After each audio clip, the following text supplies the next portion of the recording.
이 시간도 삼위로 계시는 일체 신께만 영광과 존귀와 감사와 찬양을 올려드립니다. 하나님의 은혜로 벌써 한 주의 전환점인 수요일이 저물어 갑니다. 변함없이 매일 경건의 시간으로 하루를 마무리하도록 이 시간을 우리에게 허락하여 주셨사오니 늘 변함없이 하나님의 보호하심 아래 하나님 말씀 중심의 삶을 살아가게 인도하여 주시고 항상 주의 백성들의 삶을 바른 길로 인도하여 주시기를 원합니다. 어지럽고 혼탁한 세상에서 깨어 근신하며 시대적인 분별을 할 수 있게 도와주시고 주님의 재림에 대한 소망으로 고단한 하루하루를 이기고 살아가게 도와주시옵소서. 변함없이 예수 그리스도의 보혈의 공로만을 의지하며 우리 하나님께 나아갑니다. 우리를 긍휼히 여겨주시고 의와 거룩과 경건의 삶으로 선한 열매를 맺어가며 마지막 시대를 헤쳐나갈 수 있게 도와주시옵소서. 이 시간도 여러 환경과 상황 가운데서 힘겹게 분투하는 우리 하늘 가족들의 삶을 인도해 주시기를 원하옵니다. 이 시간도 진리의 성령께서 조명하여 주실 것을 믿고 의지하오며 우리 주 예수 그리스도의 이름으로 기도합니다. 아멘. 제네바 시편가 46장입니다. 제네바 시편가 46장 우리 함께 부르도록 하겠습니다. 주 나와 다투는 자와 나와 싸우는 자들과 다투시며 싸워주소서. 방패와 손방패를 잡고 일어나 날 도우소서. 창들어 길목을 막고 내 영혼에 말하소서. 나 너의 구원이니라. 내 생명 찾는 자들로 부끄럼 수치지 않게 해. 날 상해하려는 자들로 물러가 낭패케 하소서. 저희로 바람 앞에서 겨같게 하여 주시고 여호와 그의 사자로 저들을 몰아내소서. 어둡고 미끄런 저길 주 사자 따라가게 해. 저들 무고히 날 잡고자 그 그물 웅덩이에 숨겨 무고히 생명에 치려 구덩이 파놓았으니 멸망이 곧 임하도다. 그 그물 걸려 망하리. 내 영혼 주를 기뻐해. 그 구원 즐거워하네. 내 모든 뼈들이 말하길 여호와 같으니 누구리.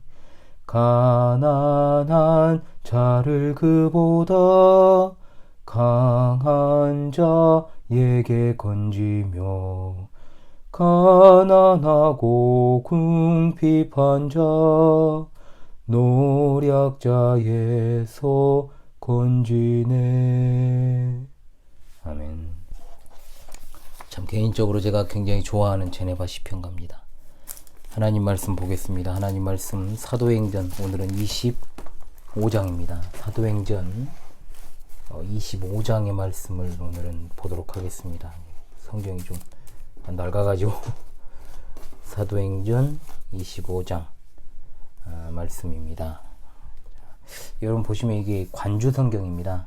그래서 성경으로 우리가 해석하는 원리에 따라서 보다 더 확실한 내용과 표현을 보기 위해서 과거에는 관주 성경이 많이 있었는데 요즘은 없습니다. 관주로 되어 있고 이게 이제 한자로 되어 있습니다. 예, 그래서 관주 성경 자, 사도행전 25장 1절로 27절까지 말씀을 제가 낭독합니다. 베스도가 부임한 지 3일 후에 가이사랴에서 예루살렘으로 올라가니 대제사장들과 유대인 중 높은 사람들이 바울을 고소할세 베스도의 호의로 바울을 예루살렘으로 옮기기를 청하니 이는 길에 매복하였다가 그를 죽이고자 함이더라. 베스도가 대답하여 바울이 가이사랴에 구류된 것과 자기도 멀지 않아 떠나갈 것을 말하고 또 이르되 너희 중 유력한 자들은 나와 함께 내려가서 그 사람에게 만일 옳지 아니한 일이 있거든 고발하라 하니라. 베스도가 그들 가운데에서 8일 혹은 10일을 지낸 후 가이사랴로 내려가서 이튿날 재판자리에 앉고 바울을 데려오라 명하니 그가 나오매 예루살렘에서 내려온 유대인들이 둘러서서 여러가지 중대한 사건으로 고발하되 능히 증거를 대지 못한지라. 바울이 변명하여 이르되 유대인의 율법이나 성전이나 가이사에게나 내가 도무지 죄를 범하지 아니하였노라 하니 베스도가 유대인의 마음을 얻고자 하여 바울더러 묻되 내가 예루살렘에 올라가서 이 사건에 대하여 내 앞에서 신문을 받으려느냐. 바울이 이르되 내가 가이사의 재판자리 앞에 섰으니 마땅히 거기서 신문을 받을 것이라. 당신도 잘 아시는 바와 같이 내가 유대인들에게 불의를 행한 일이 없나이다. 만일 내가 불의를 행하여 무슨 죽을 죄를 지었으면 죽기를 사양하지 아니할 것이나 만일 이 사람들이 나를 고발하는 것이 다 사실이 아니면 아무도 나를 그들에게 내줄 수 없나이다. 내가 가이사께 상소하노라 한대. 베스도가 배석자들과 상의하고 이르되 내가 가이사에게 상소하였으니 가이사에게 갈 것이라 하니라. 수일 후에 아그리빠 왕과 버니게가 베스도에게 문안하러 가이사랴에 와서 여러 날을 있더니 베스도가 바울의 일로 왕에게 고하여 이르되 벨릭스가 한 사람을 구류하여 두었는데 내가 예루살렘에 있을 때 유대인의 대제사장들과 장로들이 그를 고소하여 정죄하기를 청하기에 내가 대답하되 무릇 피고가 원고들 앞에서 고소 사건에 대하여 변명할 기회가 있기 전에 내주는 것은 로마 사람의 법이 아니라 하였노라. 그러므로 그들이 나와 함께 여기 오매 내가 지체하지 아니하고 이튿날 재판자리에 앉아 명하여 그 사람을 데려왔으나 원고들이 서서 내가 진자가 된 것 같은 악행의 혐의는 하나도 제시하지 아니하고 오직 자기들의 종교와 또는 예수로 하는 이가 죽은 것을 살아있다고 바울이 주장하는 그 일에 관한 문제로 고발하는 것뿐이라. 내가 이 일에 대하여 어떻게 심리하는지 몰라서 바울에게 묻되 예루살렘에 올라가서 이 일의 신문을 받으느라 한즉 바울은 황제의 판결을 받도록 자기를 지켜주기를 호소하므로 내가 그를 가이사에게 보내기까지 지켜두라 명하였노라 하니 아그리빠가 베스도에게 이르되 나도 이 사람의 말을 듣고자 하노라. 베스도가 이르되 내일 들으시리이다 하더라. 이튿날 아그리빠와 버니게가 크게 위험을 갖추고 와서 천부장들과 시중의 높은 사람들과 함께 접견 장소에 들어오고 베스도의 명으로 바울을 데려오니 베스도가 말하되 아그리빠 왕과 여기 같이 있는 여러분이여 당신들이 보는 이 사람은 유대의 모든 무리가 크게 외치되 살려두지 못할 사람이라고 하여 예루살렘에서와 여기서도 내게 청원하였으나 내가 살피건대 죽일 죄를 범한 일이 없더이다. 그러나 그가 황제에게 상소한 고로 보내기로 결정하였나이다. 그에 대하여 황제께 확실한 사실을 알릴 것이 없으므로 신문한 후 상소할 자료가 있을까 하여 당신들 앞 특히 아그리빠 왕 당신 앞에 그를 내세웠나이다. 그 죄목도 밝히지 아니하고 죄수를 보내는 것이 무리한 일인 줄 아나이다 하였더라. 아멘. 자, 오늘은 사도행전 25장의 내용을 함께 상고하도록 하겠습니다. 여기에는 또 새로운 인물이 등장을 합니다. 벨릭스의 뒤를 이은 베스도가 총독으로 부임했지요. 그러자 유대인들은 재차 바울을 고발합니다. 새 총독 베스도 앞에서 바울은 재판이 진행되는 동안 자신의 로마 시민권을 활용하여 가이사 앞에서 청문회를 요구했고 마침내 그 요구가 받아들여졌습니다. 이러한 결정에도 바울의 대적자인 유대인들은 끝까지 최후의 발악을 계속했습니다. 신임 총독 베스도는 역사상 주 58년에서 62년 또는 59년으로부터 61년까지 유대 총독을 지낸 사람입니다. 그런데 총독으로 부임한 지 3일 만에 가이사랴에서 예루살렘으로 올라갔습니다. 그러자마자 유대인 지도자들, 여기 나오는 대제사장들과 유대인들 중 높은 사람들이 바울을 고소했다고 했습니다. 2년이라는 시간이 흘렀지만 변함없이 그들은 바울을 노리고 있습니다. 그들은 실제로 재판을 열어 그를 처벌하려고 하는 것이 아니라 그 다음 절에 나오는 것처럼 길에 매복하였다가 그를 죽이고자 함이었습니다. 2년이 지났지만 여전히 그들은 바울을 죽일 칼을 갈고 있었고 심지어 2년 후에는 유대 지도자들이 대놓고 바울을 죽이는 일에 동조합니다. 우리 눈에 보기에는 2년이라는 시간이 바울에게는 참 허송세월이 되지 않았을까 생각할 수 있지만 그것은 인간적인 생각이고 우리 하나님께서는 그 기간을 통하여 바울로 하여금 그 주변에 있는 사람들에게 복음을 전하여 계속해서 그리스도께로 인도하고 있었으며 계속해서 하나님께 맡은 사명을 잘 수행하고 있었다라는 것을 알 수 있습니다. 그럴수록 마귀 또한 복음에 대하여 강렬하게 질투하고 증오하며 방해하려는 것을 볼 수 있습니다. 하나님의 역사가 진행되는 만큼 대적자들은 더욱 발악을 하며 날뛰게 되며 그 끝이 다가올수록 원수들이 더욱더 발악한다는 사실을 우리가 잊어서는 안 됩니다. 그러나 하나님께서는 바울을 가이사랴에 그대로 두게 섭리하심으로 그를 보호하셨습니다. 장소를 옮겨 재판을 여는 일은 없습니다. 그래서 베스도는 그들 가운데 유력한 자들이 자신과 함께 가이사랴로 내려가서 그곳에 있는 그의 법정에서 송사를 진행하라고 말합니다. 하나님의 사람들은 이처럼 하나님의 보호하심이 있기 때문에 절대로 하나님의 정하신 때가 이르지 아니하면 인간의 음모 따위에 허망하게 희생되는 일이 없습니다. 그러므로 늘 말씀드립니다. 하나님께서 우리를 데려가시지 않는 한 원수들은 우리들의 털끝 하나 상하게 할 수 없다는 사실을 말입니다. 며칠 후에 성경은 10일 후라고 이제 밝히죠. 베스도는 가이사랴로 내려가서 재판 자리에 앉아 바울을 데려오라 명하였습니다. 그가 나오자 예루살렘에서 내려온 유대인들이 뚝 둘러서서 여러 가지 중대한 사건으로 고발했지만 능히 증거를 대지 못했습니다. 여기 둘러서서라는 말은 바울이 그야말로 대적자들에게 압도적인 숫자로 둘러싸여 고소를 당하고 있는 모습을 연상할 수 있습니다. 그러나 그들이 아무리 악의에 찬 고발을 남발해도 이미 재판의 결과는 정해져 있었습니다. 그들은 재판의 결과를 누구보다도 잘 알고 있었기 때문에 기회를 보아 바울을 죽이는 간계를 생각했습니다.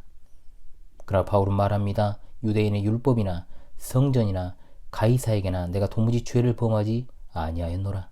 당당하게 말합니다. 세 가지로 고소를 당한 것에 대해서 간단 명료하게 자신은 죄를 범하지 않았다고 말했습니다. 2년 전과 똑같은 죄목으로 동일한 방식으로 바울을 고발했을 것입니다. 성도는 바울 사도와 같이 떳떳해야 할 줄로 압니다. 하나님 앞에서나 사람 앞에서나 떳떳한 자가 절대로 사람 앞에서 떳떳하지 않을 수 없습니다. 사람 앞에서는 떳떳해도 하나님 앞에서는 떳떳하지 못할 수 있지요. 그러나 바울 사도는 늘 하나님 앞에서의 자세로 떳떳하고 당당했습니다. 우리 성도들은 종교적인 문제뿐만 아니라 세속적 문제에서도 범죄해서는 안 됩니다. 부당한 일을 하거나 편법을 자행해서는 안 된다는 거죠. 특별히 믿지 않는 자들에게 도덕적 비난을 받으면 답이 없습니다. 이제 부임한 지 얼마 되지 않은 베스도는 당연히 그 지역 유대인의 민심을 사고 싶었을 것입니다. 그래서 그는 유대인의 마음을 얻고자 해서 바울로 하여금 예루살렘으로 올라가서 이 사건에 대해 내 앞에서 신문을 받을 것이냐. 바울 사도의 답변이 이제 요약돼서 제가 정리를 해보겠습니다. 나는 내가 속해 있는 곳, 즉 가이사의 법정에서 재판을 받고 있습니다. 그리고 나는 잘못한 것이 없습니다. 만에 하나 죄가 드러나면 기꺼이 죽겠습니다. 그러나 만일 나에 대한 고소 내용이 다 사실이 아니라면 당신은 나를 그들에게 내어줄 수 없습니다. 나는 가이사에게 호소합니다. 라고 말입니다. 자, 자꾸 가이사라는 말이 나오는데 이 가이사라는 말은 일반적으로 로마 황제를 칭하는 호칭입니다. 원래 이 말의 어원은 그 유명한 율리우스 카이사르, 영어로는 시저라고 부르죠. 이 성명입니다.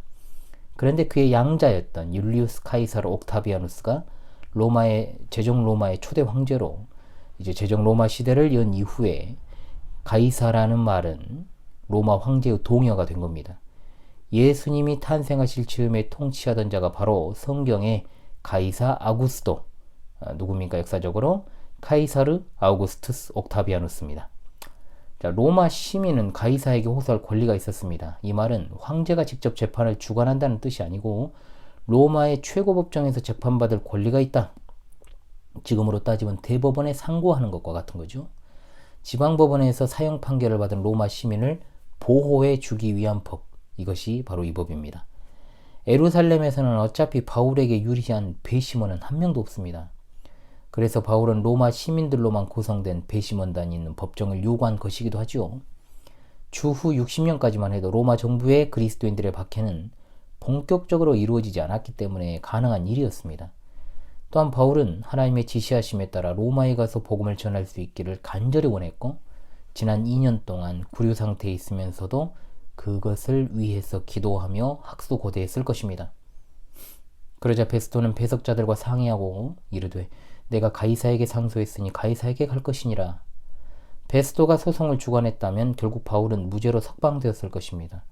그러나 그것은 분명 대적자들로 하여금 그를 살해하는 빌미를 제공했겠죠. 그러나 바울은 또한 그 다음 날에도 호위대를 거느리고 갈 수 있게 되었습니다. 그야말로 하나님의 놀라우신 보호하심입니다.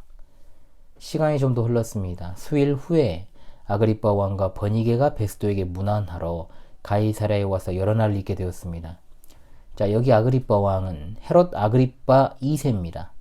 자, 벌레한테 먹혀가지고 끔찍하게 죽은 헤롯 아그리빠 1세의 아들 헤롯 대왕은 그의 증조 할아버지죠. 헤롯 왕가는 하나같이 그 증조 할아버지의 그 할아버지의 그 할아버지의 그 아버지 그 아버지의 그 아들입니다. 어김이 없습니다. 아주 내력이 강합니다. 하나같이 성격적으로 결함이 많고 하나같이 추접스럽고 하나같이 복음의 대적자들이었다는 점 굉장히 같죠. 그와 함께 온 버니게는 마누라가 아닙니다. 누이입니다. 누이 동생. 자, 헤롯 왕가는 참으로 근친상간이 극에 달한 집안이었습니다.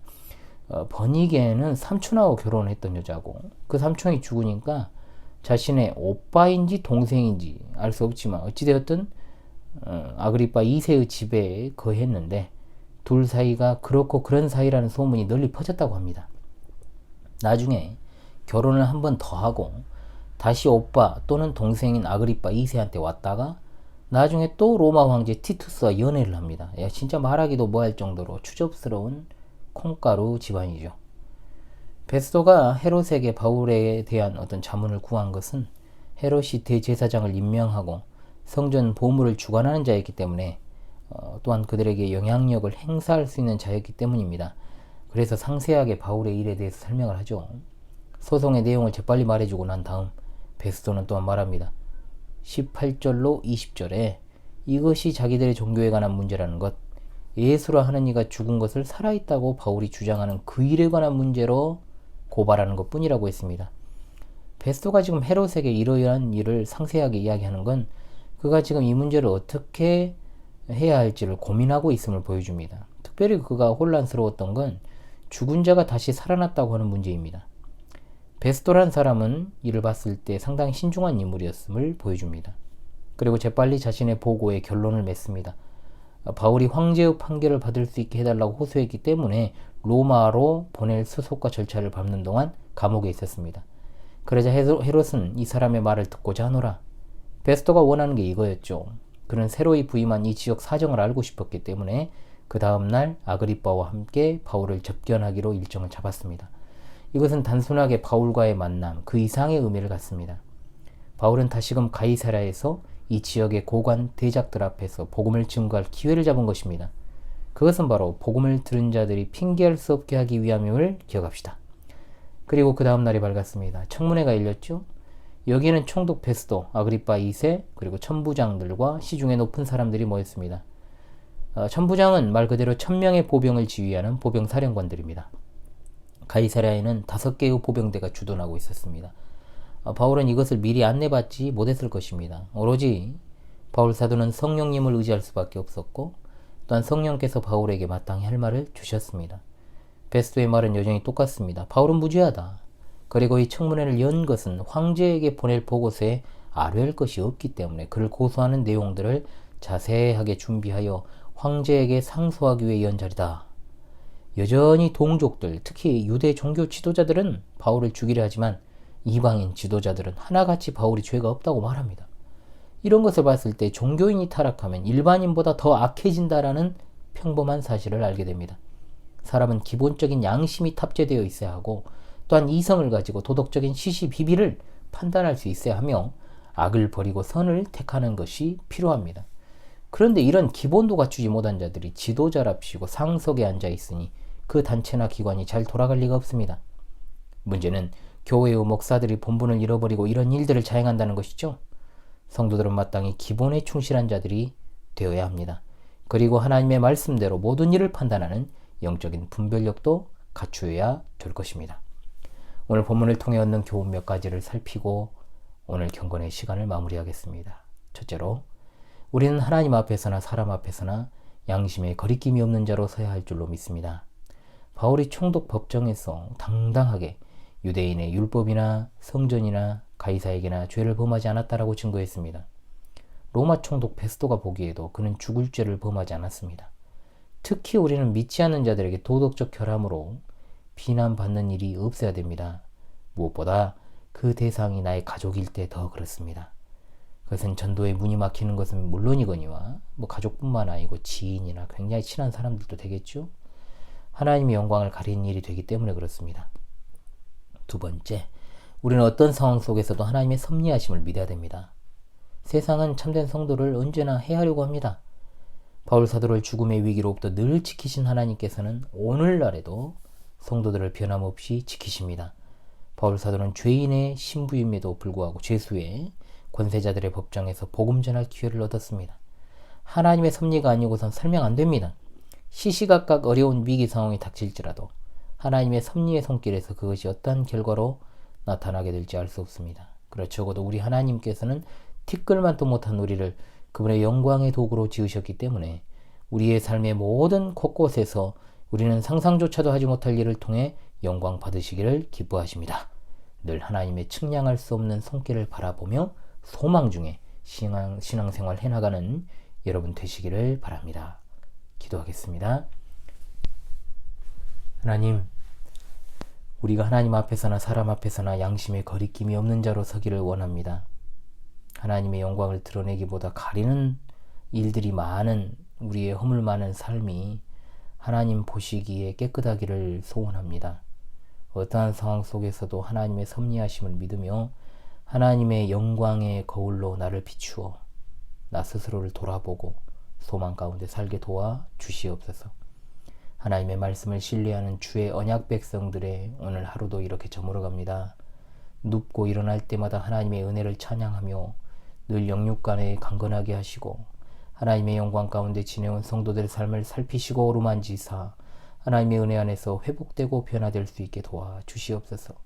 특별히 재난의 상황 가운데 어려움을 겪는 주의 백성들의 심신을 지켜주시고 회복시키시기를 원합니다. 이 부족한 종이 인도하는 이 자그마한 채널과 지금 경건의 시간 함께하는 하늘 가족들의 삶을 맡아 주관하여 주실 줄을 믿고 의지합니다. 하늘 가족들이 관계하고 함께하는 이들이 그들로 인하여서 복을 얻게 하여 주옵소서. 하나님의 거룩하신 이름만 높임 받으시기를 원하옵고 우리에게 또한 밝은 새 아침을 허락하여 주실 것을 믿사오며 주 예수 그리스도 이름으로 기도합니다. 아멘.